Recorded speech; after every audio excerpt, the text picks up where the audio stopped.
अस्सलाम वालेकुम व्यूवर्स, कैसे हैं आप सब। उम्मीद करती हूँ कि आप सब खैरियत से होंगे। वेलकम टू दिया ज़हरा नॉवेल्स। ओके, अगर आप फेसबुक पे हैं तो उनके पेज को लाइक और फॉलो कर लें, और अगर चैनल से हैं मतलब यूट्यूब पे ही हैं जस्ट तो प्लीज़ सब्सक्राइब कर लें, ठीक है। और उसके साथ ही हम एपिसोड 14 को रीड आउट करेंगे, novel mister possessive love by Diya Zahra novels. Okay, यानी कि मिस्टर पोसेसिव का प्यार। Don't copy paste without my permission. All rights reserved to Diya Zahra novels. Okay, novel start लेते हैं, ठीक है। उससे पहले आप लोगों के कुछ क्वेश्चंस हैं जो कि आपको एपिसोड में ही क्लियर हो जाएंगे, ठीक है। चलें स्टार्ट लेते हैं। यहाँ खड़ी रहकर मेरा वक्त क्यों ज़ाया कर रही हो? जाओ और जाकर कुछ बना कर लेकर आओ। इसने नज़रें खुद पर जमाई, फजर की तरफ देखते तंजिया अंदाज में कहा, और मोबाइल निकालते इसमें यूँ मसरूफ़ हुआ जैसे इसके अलावा कोई ज़रूरी काम ना हो। फजर ने मैनेजर को देखा था। सर, ये मेरा काम नहीं है, किसी नवाब के लाड उठाने के लिए मेरे पास वक्त नहीं है। वो हाथ सख्ती से एक दूसरे में पीछे हुए बोली थी। इसने एक नज़र मसरूफ़ अंदाज में बैठे कयान सिकंदर पर डाली और दूसरी नज़र इसके बराबर पर नासमझ से बैठी लड़की पर। मिस फजर, तुम जानती हो ना वो कौन है? एक फेमस सिंगर। वो जो कह रहा है वो करो, वरना नौकरी से छुट्टी लेकर घर बैठ जाओ। मैनेजर ने इसकी तरफ झुकते धीमे लहजे में इसे सख्ती से कहा था। इनकी बात सुनते फजर ने लब पीछे एक सख्त नज़र कयान सिकंदर के चेहरे पर डाली। नहीं, मैं नहीं जानती वो कौन है, लेकिन हाँ, फेमस सिंगर से ज़्यादा इनकी हरकतें सड़क छाप लड़कों की तरह ज़रूर हैं।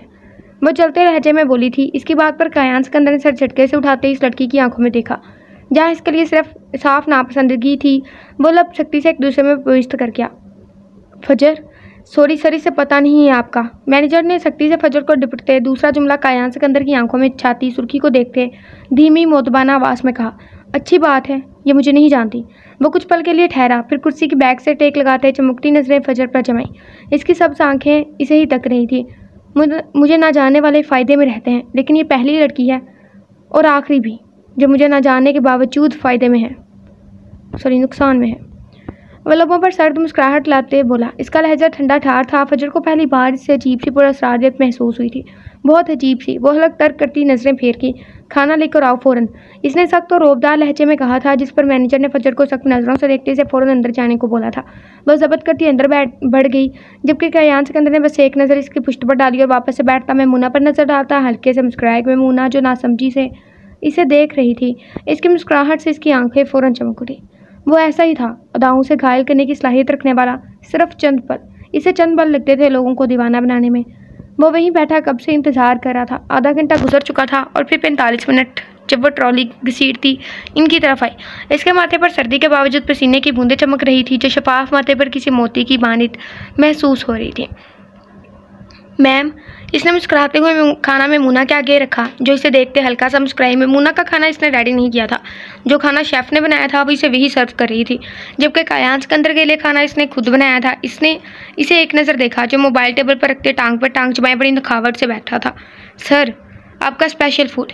इसे मुखातिब करते इसने खाना बड़ी बेदिली से टेबल पर सख्ती से रखा। वो इसके अंदाज पर धीरे से मुस्कुराया था। वो इससे 3 कदम के फासले पर हटकर हाथ बांधे खड़ी हो गई थी। कयान सिकंदर ने खाने की प्लेट को देखा। इसके सामने इसने दाल रखी हुई थी, 7 रोटी और पानी का गिलास था। कयान सिकंदर ने आईब्रो उठाकर इसके वजूद को देखा, जो नज़रें ज़मीन पर जमाए खड़ी थी। मैमूना ने हैरत से मैनेजर के बाद वेटरेस को देखा। वो कुछ बोलने ही वाली थी जब कयान सिकंदर ने हाथ के इशारे से इसे खामोश रहने का इशारा किया। वो चुप हो गई थी। इसने लुकमा तोड़ते खाना शुरू किया था। पहला लुकमा ही मुंह में जाते वो पल भर को लुकमा चबाने से रुका। इसने नज़रें फेर कर फजर को देखा, जिसकी नज़रें अब ज़मीन पर नहीं थी। मास्क के पार से इसकी सब्ज़ आंखों में थोड़ी चमक थी, और फिर कयान सिकंदर की लहू रंग आंखों को देखकर वह चमक बढ़ गई। कयान सिकंदर ने वापस से खाना शुरू किया, एक के बाद दूसरा लुकमा, फिर तीसरा। खांसी का शदीद दौरा सा इसे पड़ा था। वो शिद्दत से खांसा। इसने सुरख आंखों से फजर को देखा, जो अभी से ही देख रही थी। दाल में हद से ज़्यादा मिर्चें थी, जिसके 3 लुकमों ने ही कयान सिकंदर की हालत ख़राब कर दी थी। इसने बगैर पानी पिए चौथा लुकमा तोड़कर मुंह में डालते हलक से नीचे उतारा। इसके चेहरे पर दर्जा सख्ती उभर की थी। आग ही तो लगा दी थी ना फजर ने इसके वजूद में खुद के अमल से, और ऊपर से इसकी चमकती आंखें कयान सिकंदर को शदीद तेज दिला गई थी। इसकी आंखों के किनारे नम हुए थे शदीद चलन से। इसने पानी का गिलास सख्ती से थामा और लोगों को लगाया, लेकिन इसे यकदम अपनी आंखें बंद करनी पड़ी थी। शदीद किस्म की नागवारी ने इसके चेहरे का हाथा किया था, क्योंकि पानी में शदीद तेज़ नमक शामिल करते इसे नमकीन किया गया था। इसने बामुश्किल पानी हलक से नीचे उतारा।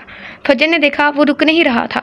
इसकी आंखें और चेहरा लाल सुर्ख हो चुका था, लेकिन वो फिर भी ढीठ बना खा रहा था। पूरा खाना खत्म करते इसने झटके में प्लेट हाथ मारते नीचे गिराई और पानी का गिलास उठाते शदीद गुस्से में इसके पाँव के करीब जमीन पर दे मारा कि वो एक कदम खौफ से पीछे हुई थी। जिस सुकून से वो ये सब बर्दाश्त कर रहा था, फजर को अंदाज़ा नहीं था कि वो इतना शदीद रद्द-ए-अमल ज़ाहिर करेगा। खाना अच्छा था, मुझे पसंद आया। इसने गर्दन तेज़ी से इस बात में कई बार हिलाते जलते लबों पर ज़ुबान फेरी थी। फजर ने सर उठाकर इसे देखा, जब कांच के टुकड़ों को पाँव के नीचे मज़ीद कुचलता बिल्कुल इसके सामने आकर खड़ा हो गया था। शुक्रिया सर, ये आपके 50 रुपये। खुद में हिम्मत पैदा करते इसने 50 का नोट जो मुट्ठी में दबाया हुआ था कायान सिकंदर की जाने बढ़ाया, लेकिन इसकी शोला बार आंखों की तपश से फजर के हाथ न चाहते हुए भी हल्के हल्के काँप रहे थे। ये बच गए सर, बस। शायद 200 के नोटों को इल्म था कि खाना किन नामी ग्रामी शख्सियत को खिलाया जा रहा है, तभी अपनी औकात से ज़्यादा काम करते बचत कर गया आपकी। वो मजबूत लहजे में बोली थी। कांपता हाथ अब थम गया था। इसकी सबज आंखों में खास चमक पैदा हुई, जबकि इसकी बात पर कायान सिकंदर की जलन में बस इजाफा ही हुआ था। इनको तुम रख लो वेटरस, इनकी औकात मखमल में टाट के पवंद जितनी ही है। वो पैंट की पॉकेट में हाथ डालते इसकी जानिब झुका। इसके जबड़े सख्ती से पीछे हुए थे, अलबत्ता चेहरे पर साइड स्माइल थी। इसने एक नज़र ग्लास वॉल के बाहर छोटी झाड़ियों में छुपे कैमरामैन को देखा। अपना चेहरा मजीद फजर के चेहरे के करीब करते वो 2 इंच के फासले पर रुका था। इसकी शहद रंग आंखें वहशत से भर सी गई थी।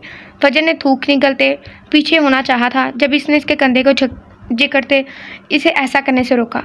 इसकी तपश देती उंगलियों का लिमिस फजर को बुरी तरह जलाने लगा था। वो बेसाख्ता इसकी आंखों में देखने लगी थी।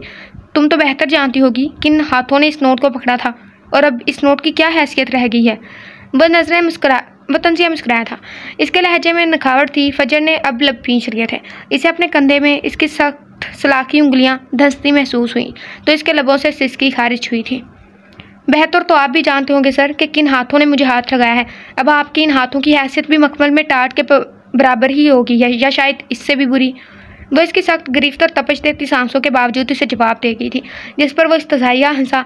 इसकी जाने मजीद झुका के फजर नजरें फेर की। इसकी तीसरी बार की ये हरकत भी कायान सिकंदर को नागवार ही गुजरी। कायान सिकंदर नाम है मेरा, नामी ग्रामी शख्सियत, और मैंने अगर तुम्हें छू लिया है तो याद रखो अब ये टाट भी मखमल बन गया है। इसका लहजा मजाक उड़ाता हुआ था। इसने शान से गर्दन कड़ाई के फजर ने बेसाख्ता इसकी जानिब देखा। बस सीधा हुआ फ़ोन निकालते नंबर डायल किया और फिर अगले ही पल चंद जुमले बोलते कॉल कट की। 5 मिनट में रेस्टोरेंट के बाहर झाड़ियों में छुपा कैमरामैन वहाँ से गायब था और उससे अंदर दाखिल हुआ। मैम चलें, आप गाड़ी में सर आते हैं, इसने मुन्ना को देखकर नरमी से कहा, जबकि वो औसत के बाद कायान सिकंदर को देखकर गुस्से से वहाँ से निकली थी। अब वहाँ 3 अफराद मौजूद थे। कायान सिकंदर ने भुएं सुखेरी, अभी से एक नज़र देखा।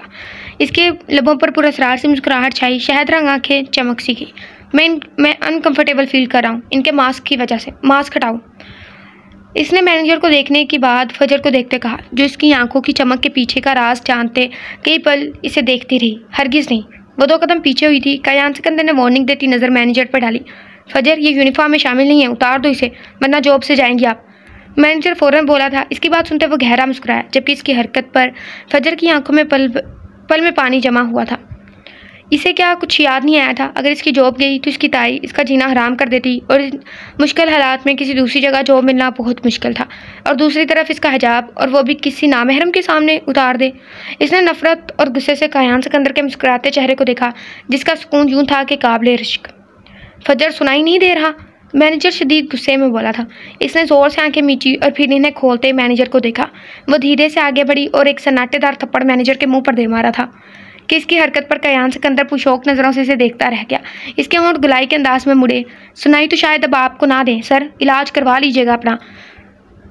इसने 50 का नोट मैनेजर के मुंह पर मारा था। एक तंद नज़र कायान सिकंदर के चेहरे की तरफ डाली, जो एकदम सख्त सासरात लिए खड़ा था। वो चलती हुई इसके सामने खड़ी हुई थी। कायान सिकंदर सपाट नज़रों से इसे देखता रहा कई पल। वो 2 मिनट कुछ नहीं बोली थी, बस इसके चेहरे को देखती रही, फिर दांत बुरी तरह पीसे। तुम्हारी शोहरत की भी इतनी औकात नहीं है जितनी हैसियत मेरे हिजाब की है। क्या है साबित किया तुमने ये बोलकर अपनी तरबियत? वो इस्तसाइया अंदाज में मुस्कुराई। आंखों में जला देने वाला गुस्सा भरा पड़ा था। इसकी बात पर कायान सिकंदर की रंगें तन सी गई। वो मुठियाँ पींच गया। और कंफर्ट? तुम्हारे कंफर्ट की परवाह क्यों करूँ मैं? हाँ, तुम हो कौन? मैं इस दुनिया में सिर्फ एक साथ की रज़ा की परवाह करती हूँ, और वो मेरा खुदा है। वो सख्त लहजे में बोली। इसके लहजे में मजबूती के साथ मान भी था।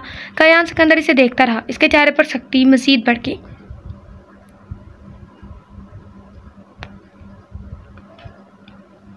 ओके, ये कुछ आयत गुजरी है और इसका हम तर्जुमा पढ़ रहे हैं। और मुसलमान औरतों को हुक्म दो अपनी निगाहें कुछ नीची रखें और अपनी पारसाई की हिफाजत करें और अपना बनाव ना दिखाएं मगर जितना खुद ही जाहिर है, और दुपट्टे अपने गिरबानों पर डाले रहें और अपना सिंगार जाहिर ना करें मगर अपने शोहरों पर या अपने बाप पर या शोहरों के बाप या अपने बेटे या शोहरों के बेटे या अपने भाई या अपने भतीजे या अपने भांजे या अपने दीन की औरतें या अपनी कनीज़ें जो अपने हाथ की मिलक हो या नौकर बशर्त ये शोहरत वाले मर्द ना हो या वो बच्चे जिन्हें औरतों की शर्म की चीज़ों की खबर नहीं, और ज़मीन पर पाँव ज़ोर से ना रखें कि जाना जाए इनका छुपा हुआ संघार, और अल्लाह की तरफ तौबा करो ए मुसलमानों सब के सब इस उम्मीद पर कि तुम फला पाओ।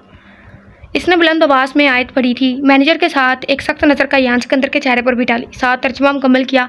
इसने अपने हिजाब को मज़ीद दुरुस्त किया। एक तंत तेज़ाब जैसी नज़र का यान सिकंदर के बिगड़े तेवरों पर डाली। तुम मेरे लिए कोई नहीं हो, ना मेरे शोहर ना भाई, ना ऐसा कोई रिश्ता है तुमसे, हत्ता के नौकर की हैसियत भी नहीं है तुम्हारी मेरे नज़दीक। सुनो, तुम्हारा कंफर्टेबल भाड़ में जाए। मैं तुम्हारे लिए या दुनिया के लिए हरगिज़ खुद को नामहरम के सामने ना लेकर आऊँ। मैं एक मुसलमान लड़की हूँ और मुझे बस मेरे खुदा की परवाह है, इसकी रज़ा, इसके फ़ैसलों की परवाह है।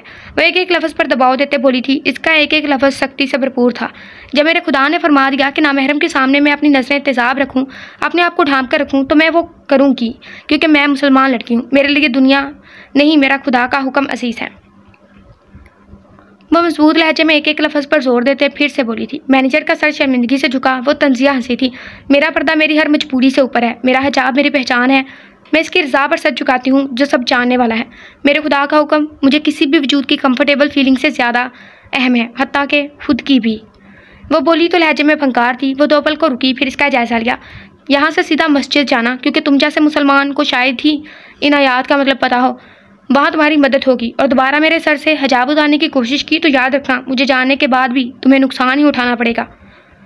वो उंगली उठाते बोली थी। वेट्रेस अपेरन उतार कर ज़मीन पर पटका और बाहर की जाने पड़ गई। इसकी आंखों में नमी थी और टांगें कांपने लगी थी। वो हमेशा से कमज़ोर लड़की थी और शायद पूरी ज़िंदगी वो कमज़ोर लड़की ही रहे, लेकिन इस कमज़ोर लड़की के लिए ये बात नागवार ही गुजरी थी हमेशा कि वो शख्स तो क्या, कोई और भी नामहरम इसकी इज़्ज़त नमूस को बर्बाद करने की कोशिश करे। कायान सिकंदर गुस्से से फूलती सांसों के दरमियान चेयर को ठोकर मारता वहाँ से बाहर निकला था। वो इसके बाया के खिलाफ पहले भी बात करके इसकी हिम्मत देख चुका था। वो लड़की अजीब थी, डरी सहमी सी, लेकिन जब भी बात इसकी इज्जत पर आई थी वो यूं थी जैसे तेजाब जो जहाँ पड़ता है वहाँ जला देने के निशान छोड़ देता है। बॉस, वहाँ पुराना दुश्मन था। वो हाथ पीछे बांधे धीमे लहजे में सर झुकाए बोला था। असील एडम ने गहरा कश सिगरेट का लेते धुआं हवा में छोड़ा। इसके चेहरे पर चट्टानों की सी सख्ती थी। फैजी की बात सुनते वो तंजिया अंदाज में मुस्कुराया। मेहमान नवाजी ना करने का अफसोस है मुझे, लेकिन असील एडम अपने हर अफसोस का अजाला बहुत जल्द कर लेता है। इसने दूसरा कश भरा था। इसके तासरात ही नहीं, इसका लहजा भी सर्द था, जबकि आंखें बुरी तरह सुलग रही थी। लेकिन वहाँ हमें मारने के लिए बहुत लोग आए थे। इसने होटल जलाकर हमारा ही फ़ायदा किया है, फैज़ी ने रसानियत से कहा था। वो इस्तज़ाया हंसा। इसने पलटकर फैज़ी को देखा। वो चलता हो इस्तकाया और फिर सिगरेट का आखिरी कश लगाता इसे ज़मीन पर फेंक चुका था। इसने फैज़ी को देखा और फिर इसके गिर्द भारी मजबूत कदमों से एक चक्कर लगाया और इसके सामने फिर से खड़ा हुआ और दूसरी सिगरेट सुलगाते कश भरा। फैज़ी ने थूक निकलते मानो हलक तड़ किया। इसे सील एडम के देवर कुछ खास अच्छे नहीं लग रहे थे। मेरे घर में दाखिल होकर मुझसे ही डसने की हिम्मत थी इन आस्तीन के सांपों में। क्या तुम्हें मेरी मेहमान नवाजी पर शक है? वो नीली सर्द आंखों में घुराया था। और दूसरी बात, मैं एहसान हमेशा याद रखता हूँ। इसने मुझ पर 2 एहसान किए हैं। पहला, होटल जलाकर इन लोगों को मुझ तक पहुँचने से रोक कर, बिल्कुल मेरे किसी गुलाम की तरह। वो तंजिया हंसा। और दूसरा, मेरी जगह खुद इनकी कब्रें बनाकर। इसने सिगरेट फैज़ी के कंधे पर शर्ट पर रखा जो इसकी शर्ट को राख करता इसके कंधे को जलाने लगा था। वो सख्ती से लब पीछे वैसे ही खड़ा रहा। वो जानता था असील एडम के काम में दखलंदाजी मतलब साफ मौत, लेकिन इसने मेरा काम खुद कर इस एहसान को ख़त्म किया है। इसने मेरा पसंदीदा मुश्किल मुझसे दूर किया है। वह सिगरेट इसके कंधे पर सख्ती से मसल गया। इसकी आंखों में इस वक्त दर्जा तपश थी लोगों को खून आलूद देखने का। असील एडम को सुर्ख रंग से मोहब्बत है। शर्त यह है कि सुर्ख रंग खून का हो, जानते हो ना तुम। वो गर्दन टेढ़ी करते बोला था।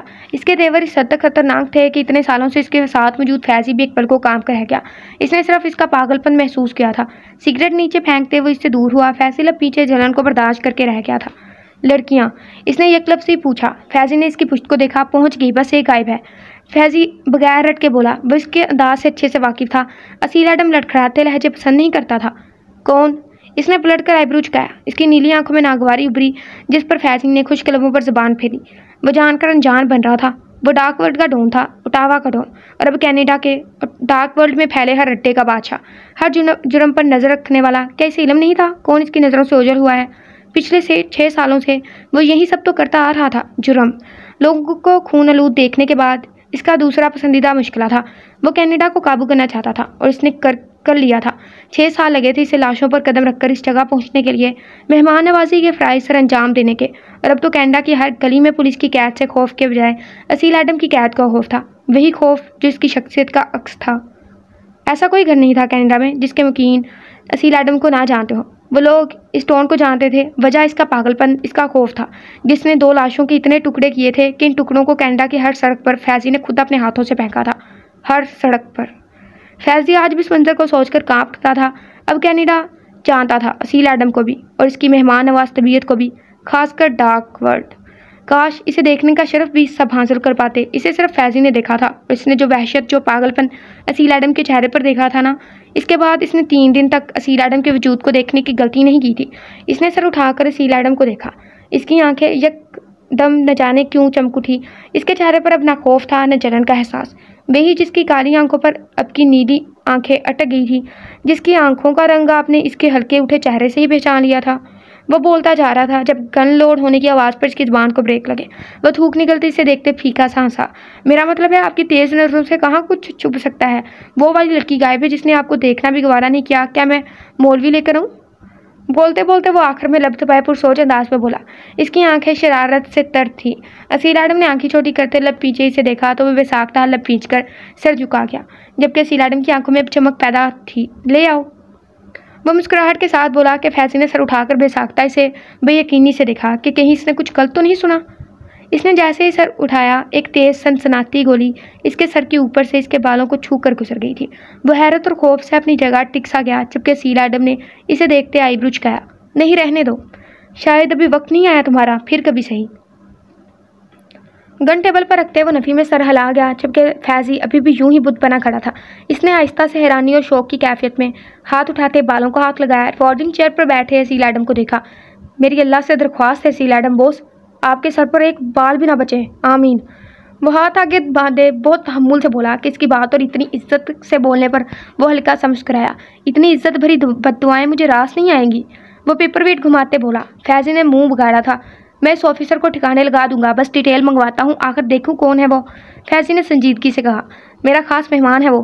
क्या तुम भी मेरे हिस्से का काम करना चाहते हो? इसने सख्ती से इसे देखते इस्तफसार किया तो वह जल्दी से नाम में सर हिला गया। तुम्हारी खूबसूरती को आग लग जाए। फैजी मुंह में बड़बड़ाया था, फिर इसकी तरफ देखते मसनूई मुस्कुराहट लबों पर खींची। क्या मैं इस काली आंखों वाली लड़की को शट अप। वो भी अपना जुमला बोल भी नहीं पाया था जब इसने खुरकत लहजे में इसे खामोश करवा दिया। जी बॉस, वो मिन बना कर रह गया। इस लड़की को ढूंढ कर इसे वहाँ पहुँचा दो जहाँ इसे होना चाहिए। वो इसे देखते सर्द लहजे में बोला था तो फैजी ने बुरी तरह दांत खिचकाते इसे देखा तो वो बड़ी अदा से आईब्रो झुका गया। मेरी तो चाइनीज़ थी ना जो समझ नहीं आई थी, हार्टलेस कहीं का। वो इसे देखते वापस पलट गया। फैजी को लगा था वो इस लड़की को बुलाएगा जिस पर इसकी नजरें टिकी थी, लेकिन शायद वह भूल गया था वो असील एडम है और औरत के वजूद का इसके नज़दीक बस एक ही मतलब था, मक्कार। न जाने कैसी जी रूह चाहिए इसे। जी रूह नहीं, इसे बस किसी की भटकती रूह ही चाहिए लगता। वो बैठ जाते हुए बुलंद आवाज में खुद से बातें करता जा रहा था, जबकि अंदर बैठे असील एडम की आंखों के सामने काली मासूमियत से भरी आंखों का अक्स आया था। वो काली आंखें जो उठी तो थी इस वक्त, लेकिन इन आंखों ने एक बार भी असील एडम को नहीं देखा था, लेकिन वो कहीं वहीं अटक गया था। इसकी आंखों में चमक पैदा हुई और लबों पर दिलफरेब मुस्कुराहट छाई थी जो ज़िंदगी में पहली बार किसी सिनफ़े नाजुक के वजूद के बायस था, और ये किसी शौक से कम नहीं था। ओके गाइस, ख़त्म हो गया, जारी है, मतलब लिखा एक कलब दो दीवाने। अगर दोनों लड़ पड़े तो अच्छा, गर्मी की वजह से लिखने का दिल नहीं करता। ये राइटर ने बहुत पहले लिखा हुआ है। हमने बताया था कि हमारे पास एपिसोड पड़ी हुई हैं, सो हमने आप लोगों को एपिसोड दे दी। ठीक है, आप लोगों ने कहा एपिसोड लोगे, so their readers episode 4000 words तक की होती है। मोस्टली राइटर इतनी देती है। अगर आप लोग फेमस राइटर्स को पढ़ रहे हों, जैसा कि फॉर एग्जांपल रीच या ऐसे कुछ, तो वो ना 3500 वर्ड की देती हैं, उनकी ये कंफर्म है।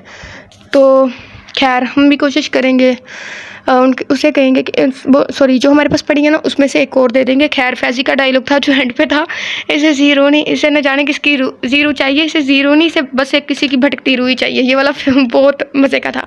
खैर अगली वीडियो में मिलते हैं, खुदा हाफिज़।